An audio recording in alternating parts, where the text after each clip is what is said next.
Всем привет, друзья! Это проект «Испытанный на себе» на канале Кути24. Сейчас я нахожусь в городе Владивостоке, причем не один. Но, как видите, иду пешком, хотя город Владивосток – это город автомобилей. Вот. Но это ненадолго, потому что наш следующий выпуск, сегодняшний, будет посвящен автомобильному перегону из Владивостока до города Якутска. Возможно, даже будет две части.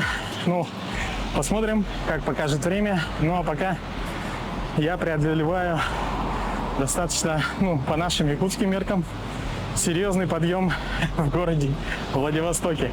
Вот, обратите внимание, здесь отличная погода, светит солнце и огромное количество автомобилей на улицах.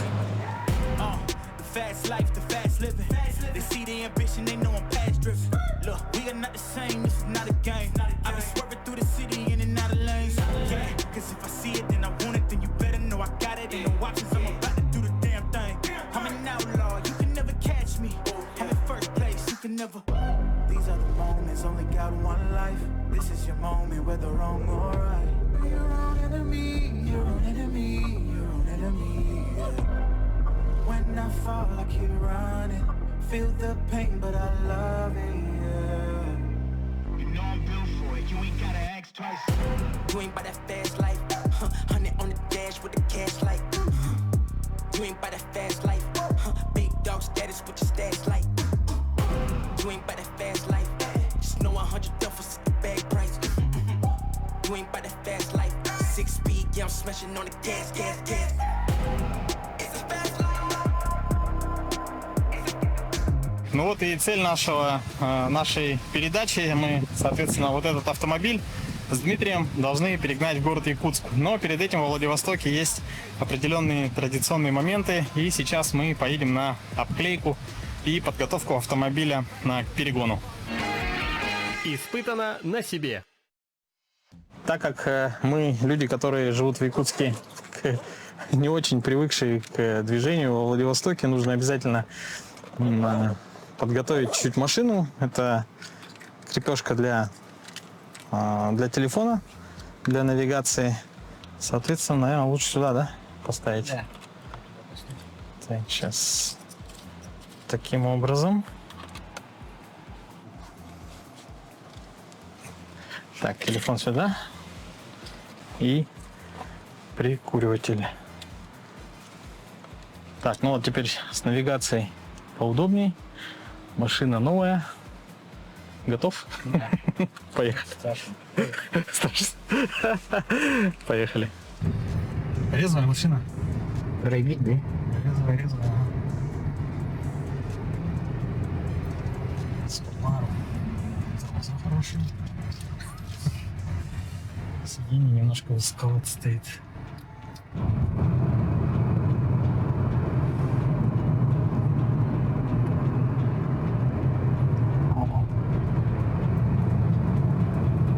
Своим ходом теперь едем через мост.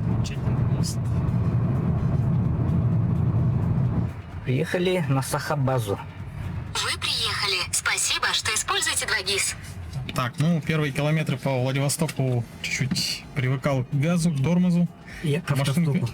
И старт-стоп здесь функция, хотя машина турбовая, но, видимо, какие-то там, раз с заводом это предусмотрено, то так тому и быть. Но Дмитрий немного нервирует, поэтому мы здесь кнопка отключения функции, да, потом отключать будем. Вот, в целом очень симпатично, свежий салон. Практически тут наклейки какие-то даже остались. Все чистенько, даже нету магнитолы. Может быть, ее предыдущий хозяин снял, а может быть и не устанавливал даже. Пробег у машины 8000 километров. Вот, 7943. Вот. Симпатично. Чувствуется, что машина резвая, то есть турбина вот этот подрыв делает, подключается. То есть посмотрим уже на трассе скоростные характеристики. Но в городе достаточно управляемая. Работают все слепые зоны. В целом привык достаточно быстро вроде. Ничего сложного. Вначале было тяжеловато. Вот, у меня есть праворульных Corolla, Таха леворульный. Ну вот как-то на праворульной, видимо, мне сподручнее все-таки контролировать лучше правую полосу, чем думать, какой там габарит по противоположной стороне. Вот, сейчас у нас будет обклейка. Дмитрий сейчас созванивается. И будем готовить машину.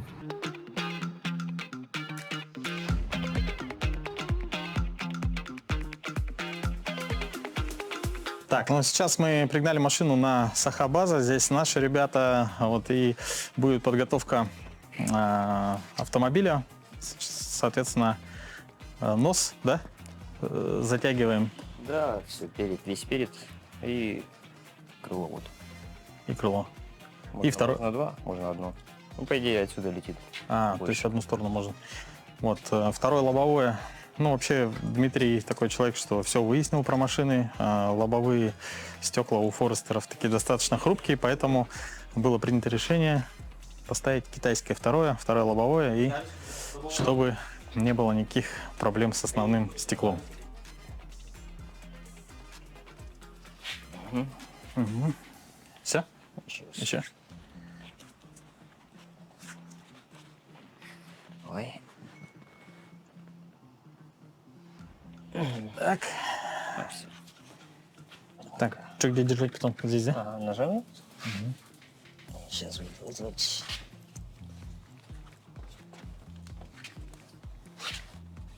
Здесь ходи поближе. А? Сюда. Так, здесь, да? Теперь. Ну, чтобы она не уходила.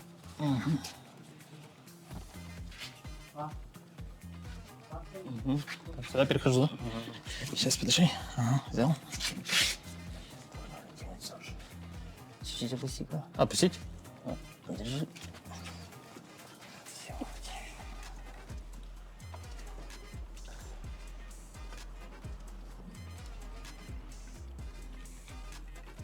Так, это уже такая тонкая работа. Тут уже РДНИ сам. Да. Ничего сложного, по идее. Просто главное не поцарапать ничего. Раньше, по-моему, скотчем заклеивали, да, там потом какой-то краской, да, которая легко сходит тоже. Да. А так, пенофол самый, видимо, нормальный вариант, да? Ну да, он же такой, амортизирует. Они тонкие делают, мы толстые делаем, видите, вот. Точно. Чтобы на тонком камне будут падать, и она будет ломаться. А вот это толстая. То есть это ваше конкурентное преимущество, да, получается. Да. Ага. Ну, самое дешевое у нас. Вот за эту машину в Китай-городе вот за 3 500 взяли. То есть эта машина в Китай-городе 3 500, да? 4, даже 4 возьму. А у нас самая дешевая, 2 500. Любая машина 2 500. Форестер. Любой машина 2 500, да?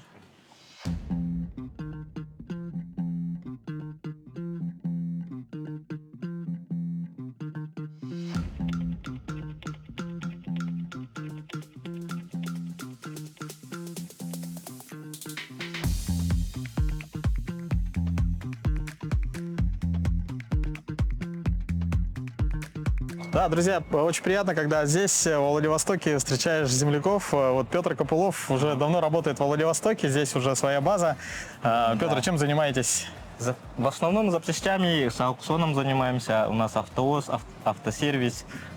Есть вот хайсы загружаются тут, запчасти складируем вот здесь, в закрытом помещении, чтобы никто не украл. С охраной. То есть, получается, вот когда фотографируют такие хайсы с прицепами, это вот от вас отъезжает, да? Да. Вот запчасти складируются здесь. Вот, например, колы, фанты. Вот упаковываем хорошенько, вот видите, несколько слоев. Упаковку тоже. Упаковкой тоже занимаемся. То есть человек может к вам сюда товар свозить, или вы что-то, да, берете под заказ, и потом он приезжает, забирает. Да, здесь пакуется уже, да? У нас эти, как по-народному, суетологи называют, короче, которые по запчастям ездят. Все, это ваши телефоны в группах. Да, все сюда складируют, вот, и начинаем вот, это на продажу запчасти. Ну и наш автомобиль сейчас вот готовится в этом ангаре. Тоже пятачок здесь. Ну тут пятачок, тут Ну, вот этот кроун должен вот сюда зайти, ну, типа такого. Тут мотор поставить и продаться. Вот это на продажу почти уже готово, коробка стоит. Надя тоже на продажу стоит. Допустим, тут подъемник есть. Машину мы поднимаем, все делаем, например. Кстати, удобно. То есть к вам Да. приехал, не только обклеился, но еще и можно поднять, Да. диагностику сделать, Диагностику ходовки? сделать, все поменять, даже капиталку делаем, А. запчасти все есть. Все рядом, под да. рукой. Вот контрактные запчасти тоже на продажу есть. И подготовка. О, О, кошка. вот. Ясно, ну И здорово. вот подготавливаем. Вот. Можем помочь сразу лобовую пораньше купить. Так, перед кстати, вот мы приездом, сегодня да. взяли заранее, мы еще в поезде ехали, да? Да. Ребятам позвонили, и вот Надо купить. стекло уже здесь. Так, ну вот, получается, пенофол у нас защищает от сколов, от камней. И еще ребята говорят, что по трассе в ночное время особенно могут даже выйти фазаны, да? Да, фазаны. Мелкие животные, птицы, в общем, тоже Надо доставляют. быть осторожным, да. Да, надо аккуратно быть. Ну и, понятное дело, много насекомых, чтобы дальше насекомые не пролетали, не засоряли радиатор, интеркулер, соответственно, вот такая вот сетка. Стираем. Тормозной жидкостью хорошо уходит. Вот, краска, это вы тормозуха, видите? да? Да, тормозная жидкость. Бывает, что резаком же чистят, и тут все равно чуть-чуть царапки можно остаются. поцарапать. Да, лучше вот тормозной жидкостью. Вот, хорошо уходит. Видите? Да, кстати. А так это маркировка Японии, все Да. машины вот так вот. Там номер кузова, номер корабля, там, когда должен отплывать, там все пишет. Вся машина исписана, да. Стираем маркер тормозной жидкостью. Ну, это, кстати, какой-то, как будто...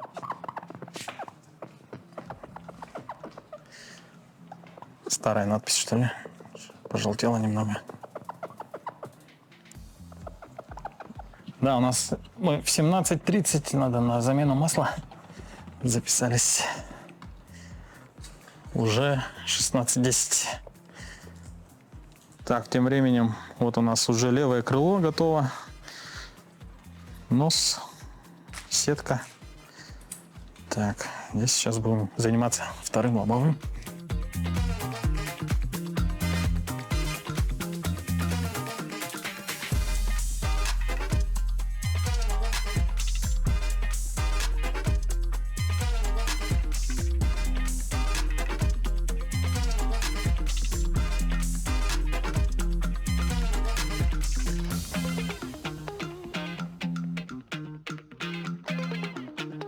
А сколько это, Петр, стоит?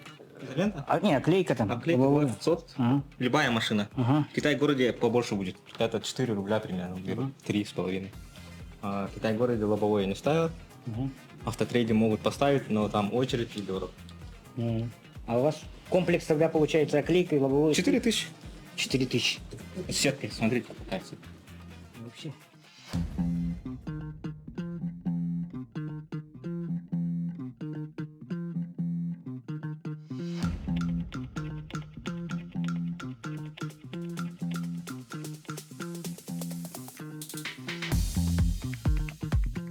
Так, все готово. Да, я пожму руку-то. Пожалуйста. Да. Да, такое вот рукопожатие. Да не спасибо, огромное спасибо, что еще раз. Вот эту процедуру проходят, наверное, все без исключения перегонщики.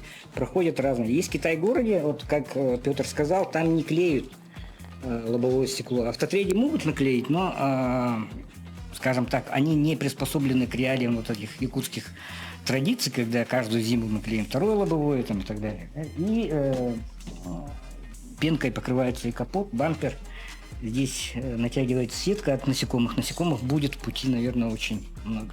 Ну вот, это очередная стадия, это сахабаза, или так, как называют, база автохальсов.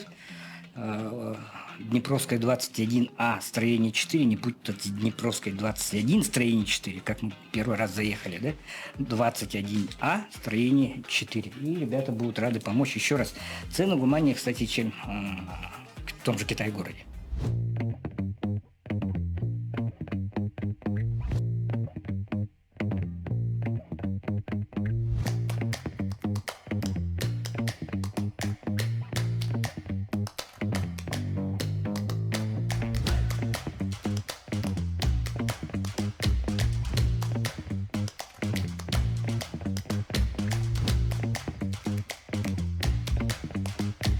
Так, пока мы подготавливали машину, Дима успел съездить за поликами. Какие-то уникальные полики специально для Subaru Forester. То мы их посмотрим. Сейчас пока времени нет. Поехали дальше. Замена масла и ТО. По необходимости.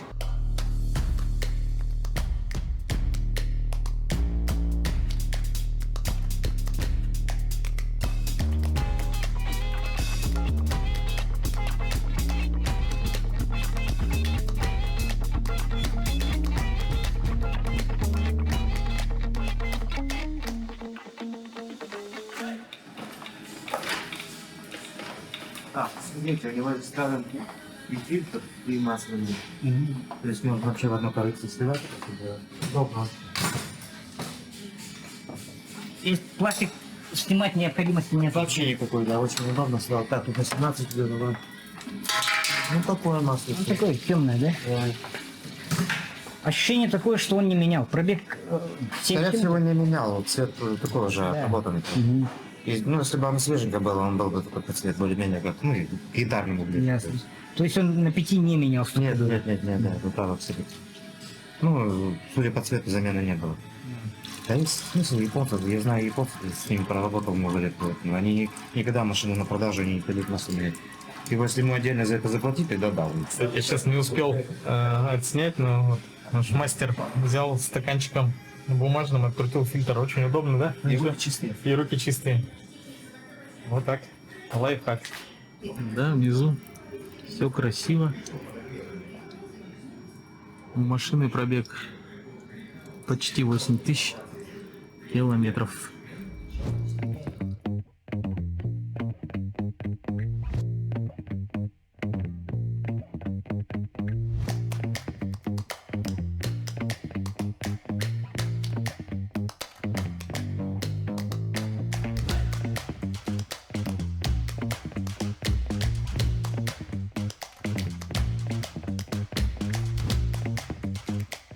Так, ну а сейчас, так как путь будет далекий, 3000 километров, так, сейчас у нас будет еще сход-развал. Пока ждем небольшую очередь, сейчас поменяем полики, которые Дмитрий приобрел. Вот такие вот полики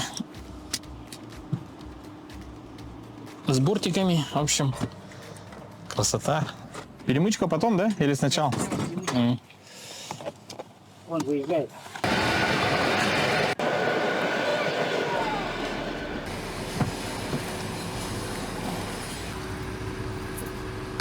Итак, красивые полики.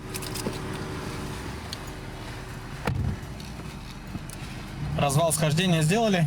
В принципе, были небольшие там расхождения по задней оси. Но в целом все нормально. Хорошо, что сделали. Ну, еще раз. Полики готовы. Мы двигаемся, все, выезжаем из Владивостока. Сегодня у нас план максимально проехать километров, да, и дело в том, что желательно быть в Якутске к воскресенью, поэтому такая небольшая у нас спешка. В общем, мы с корабля на бал, с одного наземного транспорта, замечательного поезда, в котором мы выспались, отдохнули, и теперь пересаживаемся непосредственно в автомобиль. Все, электронная ПТС получена, страховка оформлена. Сейчас Дмитрий закупил уже знак аварийной остановки, аптечку, ракетушитель. Кстати, знака не было. И жилетки не было. Ну, еще возьмем. Вот. В целом с этим проблем никаких нет. Заправились 101 бензином. Да, заправились 101 бензином. Эта машина, короче, чем выше, тем лучше. Ну, турбированный. Свежий турбированный двигатель с непосредственным впрыском. Поэтому пока есть возможность, ребята сказали, которые с Subaru клуба, заправляй соточку. Так и сделаем. Потом там перейдем на 95-й в любом случае. Ближе к родным краям. Пока движемся. Пока движемся. Как тебе машина? Ну, я же вот за рулем был только, скажем так, со склада, со стоянки. Сейчас буквально первые километры за рулем. Ощущение прекрасное, лучше быть не может, потому что 23-го года машина, пробег 8000. Все сделали, поменяли масло, сход-развал. В общем, вот так.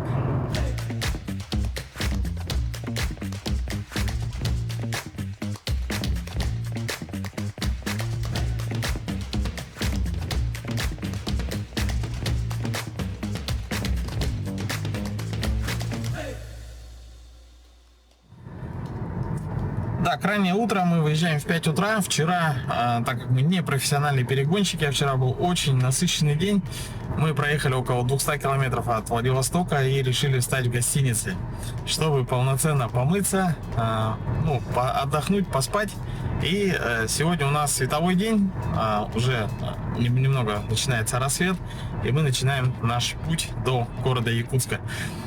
Ну, вчера можно сказать, что мы вышли, практически не выезжали, но тем не менее мы уже проехали Уссурийск. Такие основные моменты, которые могли, допустим, создать нам проблемы, если бы мы выезжали в сегодняшний день, да, то есть мы уже идем по основной трассе, и впереди нас ждет около 3000 километров минус 200 километров, которые мы уже прошли.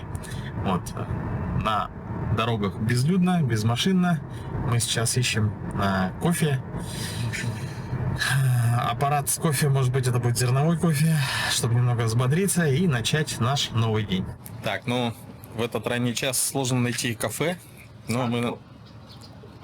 Кашку сложно найти.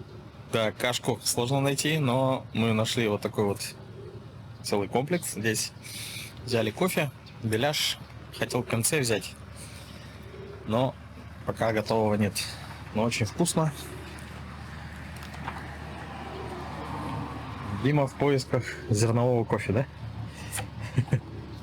Кофемашины. Кофемашины.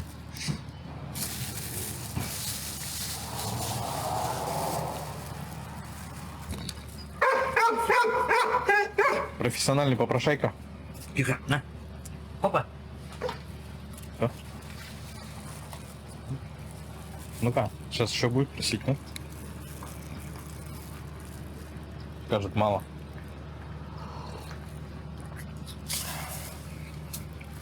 Так.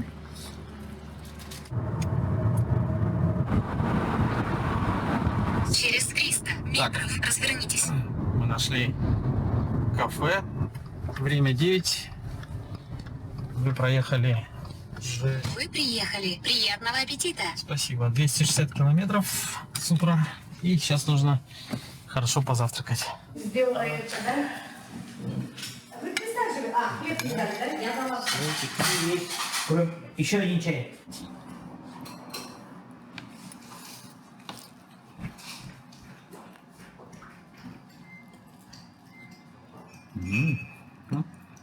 Так, можно смело порекомендовать. Закусочная «Три сосны». Очень милая женщина обслуживает. Даже рассказала нам, что специально из Якутска привезли конфеты, птичье молоко, сказки Туймады. Вот, действительно, все вкусно. Даже хочется поставить 5 баллов. Камера в спин на 40.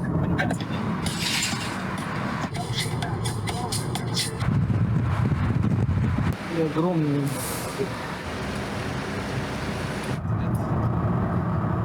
Так, сейчас мы испытаем на себе платную дорогу. Подъезжаем, которая обходит Хабаровск.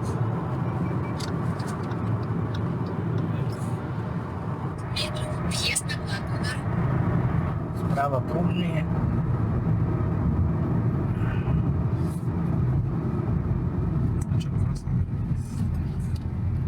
Платишь и это.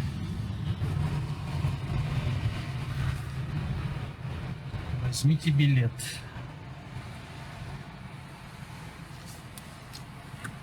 Далеко встал.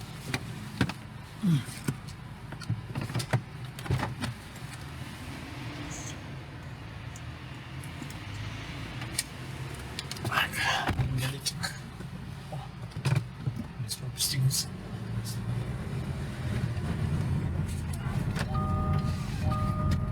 Не рассчитал. Бывает. А машин нет, да? Нет. Так, теперь тут ограничение 110. И эта дорога делает объезд вокруг Хабаровска. Она нам сэкономит время, нервы. И будет это стоить около 150 рублей, по-моему. Ну, сумму узнаем сейчас на выезде.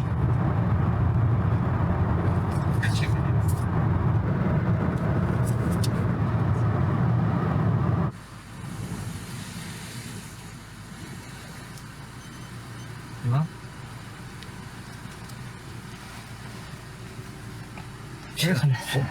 Карту взял? Да. Так, ну после платной дороги у нас слева остается Хабаровск, а мы попали в небольшую пробку.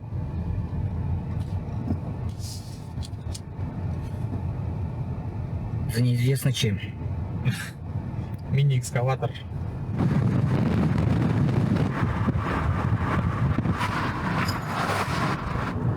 Постригу газон.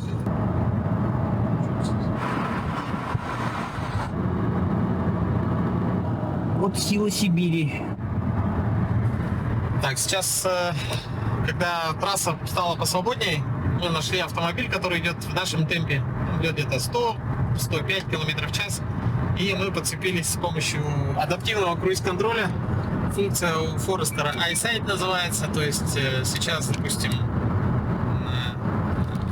когда впереди идущая машина притормаживает, мы тоже притормаживаем. И машина автоматически держит дистанцию. Ну, это, конечно, не чудесная технология, она уже старая, но, тем не менее, испытать ее на себе тоже, в принципе, стоит того. Вот сейчас идет торможение, например. Мы приближаемся к историческому месту, где наш президент Владимир Владимирович катился на замечательном образце автопрома, который называется «Лада Калина». Новобурейская. Здесь звучит трек Руслана Ачирова «Небо». Неужели мысли выше, взлетим с тобой в небо?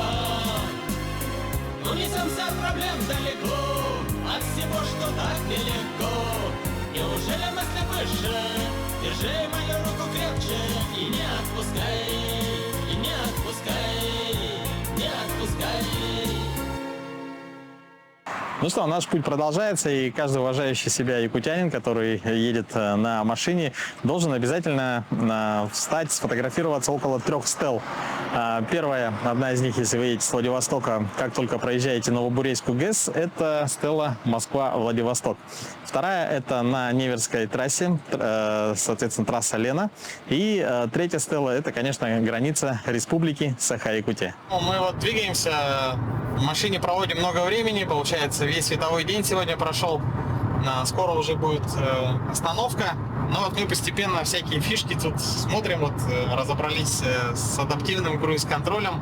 Но сейчас, когда наступили сумерки, включили режим зеркала. Как видите, на улице темно, а в зеркале светло.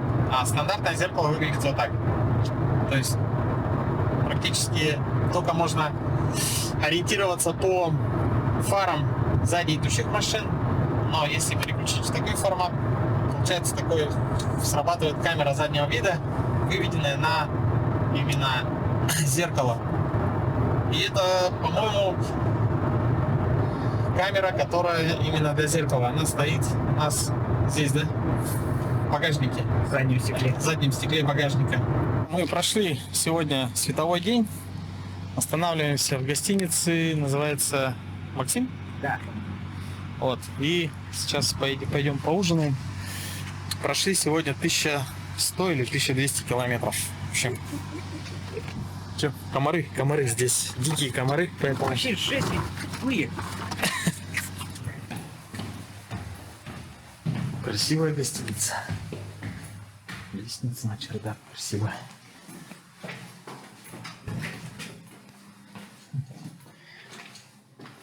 Рум-тур.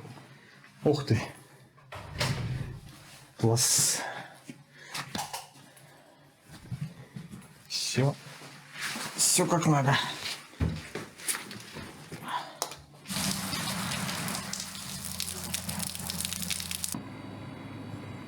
В гостинице «Максим» есть кафе круглосуточное. И в отличие от вчерашнего дня, мы провели сегодняшнее утро не в поисках кофе, а уже хорошо позавтракали. Вот сейчас Дмитрий поедет за рулем. И в планах сегодня проехать максимальное количество километров. Сколько получится. В общем, снова в путь.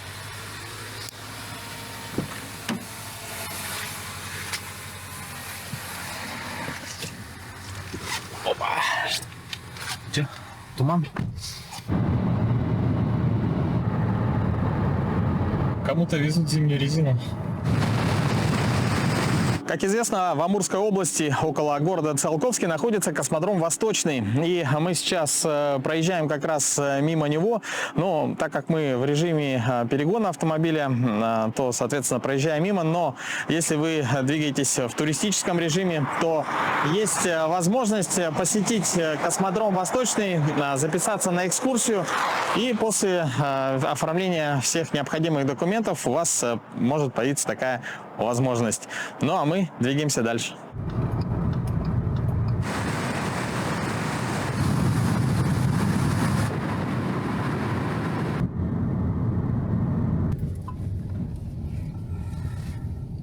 Держитесь правее.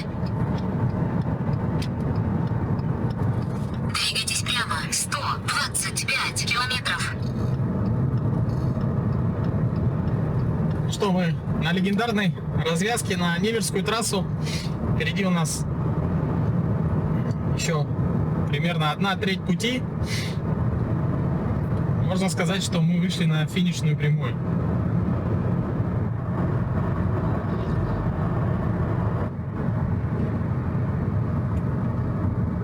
Ну что, сейчас мы уже пересекаем границу Республики Саха-Якутия. И, конечно, такое значимое место – это стела границы. И нам остается проехать через Нерюнгри, Алдан, Томот. И, соответственно, после паромной переправы мы попадаем домой, в город Якутск.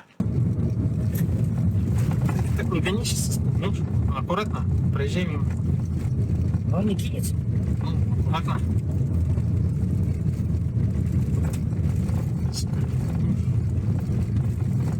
Маленький, молодой. Медленнее, пожалуйста. Привет, Мишка.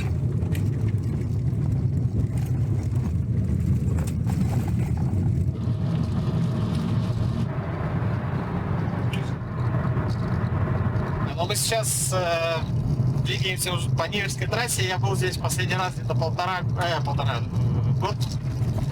назад. Надо сказать, что с каждым годом все больше и больше асфальтового покрытия. Вот сейчас даже мы поднимаемся в перевал Тит. Раньше это было просто гравийка, а сейчас уже подготовленное место, где работают дорожники. И совсем скоро уже, надеюсь, может быть уже в следующем году поедем по асфальтированному перевалу.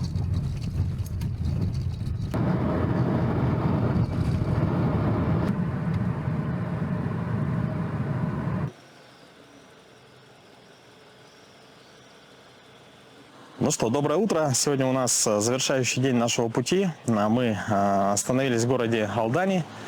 Вчера мы планировали, что покажем, как ночуют перегонщики в автомобиле, но желание комфорта взяло вверх, и приехав уже в полночь практически в Алдан, мы начали искать, где остановиться. Все гостиницы переполнены, соответственно, также и покушать, если вы приехали в Алдан после 11 вечера, практически невозможно. Даже если есть, понятно, придорожные кафе уже закрыты, но даже если есть какие-то рестораны, еда на вынос, то они обычно кухню закрывают в 11 часов, поэтому это тоже учитывайте. Но мы взяли продукты в магазине и остановились в вот таком замечательном гостиничном комплексе прямо в центре города Алдана. Сейчас Дмитрий взял свой любимый зерновой кофе, мы зарядимся энергией и поедем дальше. У нас финал, впереди небольшой участок дороги и паромная переправа.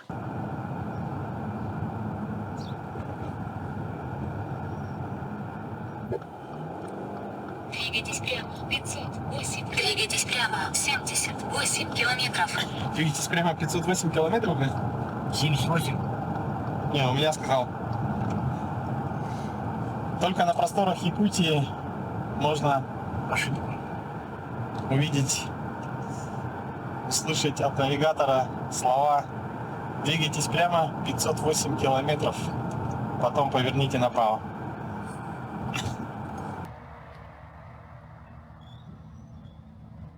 Дима удивлен размером чебурека. Я не удивлен, я знаю. А, ты знаешь. Что он даже этот, само тесто вкусно. Какой-то есть секрет прямо. Что? 4 чебурека с собой. Так, тут аккуратно посмотри, внимательно. Направо. Право? Направо. Торопись. О, очередь. Очередь. Ну чё? Вставать так за ним, да? Да, наверное. Туда дальше.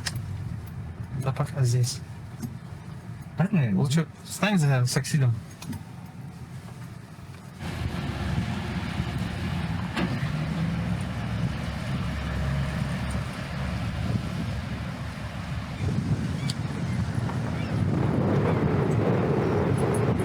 Так, ну что, практически завершился наш путь. Мы сейчас решили переправляться на паромной переправе в Качекацах. В отличие от организованной в Нижнем Бестяхе, она ближе как бы по трассе, но менее организована. Как вы видели, сейчас мы не влезли на тот паром, который грузился. И как только он отошел, сразу вся очередь. Причем, если ты стоял, например, последний, но быстрее всех поехал, то ты можешь стать первым.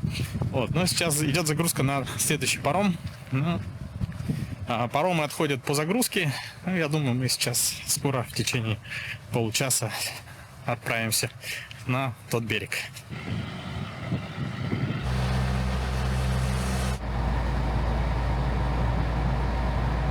Друзья, ну, наш достаточно продолжительный путь, который состоял в основном не в основном, а полностью был сухопутный, то есть во Владивосток мы отправились на поезде железных дорог Якутии, ну, а обратно возвращаемся уже на автомобиле. Ну, можно сказать, уже поставить, скорее всего, точку, потому что мы пересекаем реку на пароме, там уже остается совсем немного, и мы уже будем дома. Дмитрий, какие впечатления от поездки? Ну, во-первых, огромное спасибо, потому что, скажем так, для человека неопытного трафик на трассе, допустим, Хабаровск-Владивосток, но он достаточно сложный. И в самом Владивостоке, пришлось, скажем так, непросто, а выручал твой огромный, скажем так, багаж знаний по не только путешествий, но и различных приключений. Ну, я постарался, скажем так, получить опыт, который, надеюсь, в будущем может пригодиться. Но в любом случае, еще раз, движение по республиканским региональным дорогам и движение на федеральной трассе – это две совершенно большие разницы. Да? Качество дорожного покрытия, кстати, оно сопоставимо. То есть региональные наши дороги улучшаются, они приводятся в соответствии со стандартом Росавтодора. Единственное, что местами, скажем так, у нас условия достаточно сложные. Вот, ну, наверное, несколько советов. Я, например, несколько раз ездил и во Владивосток на машине, и на Байкал. Но, тем не менее, бывает так, что что-то да забудешь, но вот что точно нужно взять, это нужно взять наличку с собой, да, потому что по трассе бывает где-то интернета нет. Например, мы в одном кафе, было достаточно сложно из-за того, что у них пропала связь, карты не работали, еле-еле уговорили их сделать по переводам на очень слабой, да, сотовой связи. Потом откопали метод перевода по СМС. Ну, в том числе, да. И, соответственно, такие моменты тоже имеют место быть. В общем, нужно брать наличку, чтобы было меньше головной боли. Я, наверное, призову уважать труд перегонщика, потому что, ладно, одно дело гнать свою машину, да, но другое дело, что гонишь чужую собственность, и ответственность там большая. Люди ответственно подходят к этому, не гонят так по максимуму, как могло бы казаться. Потому что, судя по отчетам наших перегонщиков, они в среднем за 3 дня доставляют. Это достаточно такой размеренный, хороший темп, не напрягаясь, не выбиваясь из сил. Трасса наводнена, скажем так, инфраструктурой, гостиницами, кафешками. Если кто-то думает, что город Владивосток это столица там, автомобильного бизнеса и так далее, ну, отчасти может правы, да? Но прежде всего Владивосток это перевозки. Это и морские перевозки, это и сухопутные, и железнодорожные перевозки, это столица региона, федерального округа. Там огромное количество транспортных узлов, не только, скажем так, которые доставляют машины из Японии там, и так далее. Да? Это следует учитывать. Это прежде всего портовый город, и потом уже там очень много людей вовлечены, скажем так, в бизнес, который завязан на автомобилях. Второй момент. Бизнес на автомобилях активно заходят наши якутяне. Активно заходят. Это не только те, которые доставляют там с Японии и так далее. Дело в том, что у нас была программа «Вот один из нас», который в центре экспорта подержанных автомобилей в Тояме находится наш соотечественник, занимает там не последнюю долю. Да? Но ребята активно еще входят в регион Владивостока. Они занимаются базами, перевозками, грузоотправками и так далее. И, знаете, вот ощущение было, да, в некоторых местах во Владивостоке, что как будто никуда не уезжал. Находишься в Якутске. Замечательно. Всем ребятам, которые нам помогли, всем привет. Спасибо огромное. И, да, остается произнести несколько финальных слов, наверное, в твоем исполнении как автора программы. Да, ну, Дмитрий поблагодарил. Хотелось бы также поблагодарить наших замечательных проводников, да, в котором мы провели около 3 дней, пока шли до Владивостока. Ну и, конечно, всех людей, которых мы встречали на своем пути. Всем большой привет и огромное спасибо. И не кормите животных на трассе. Это, да, диких животных это на опасно. трассе не кормите. Медведей. Медведей, ты хотел сказать? Да. Ну, любых диких животных, да. Диких, да. Ну, собачку, если кошечку можно покормить, но не опасных диких животных. Ну что, друзья, еще раз желаем всем отличного отдыха, если планируете отдых, автомобильной поездки. Ну а наша поездка была вот такая.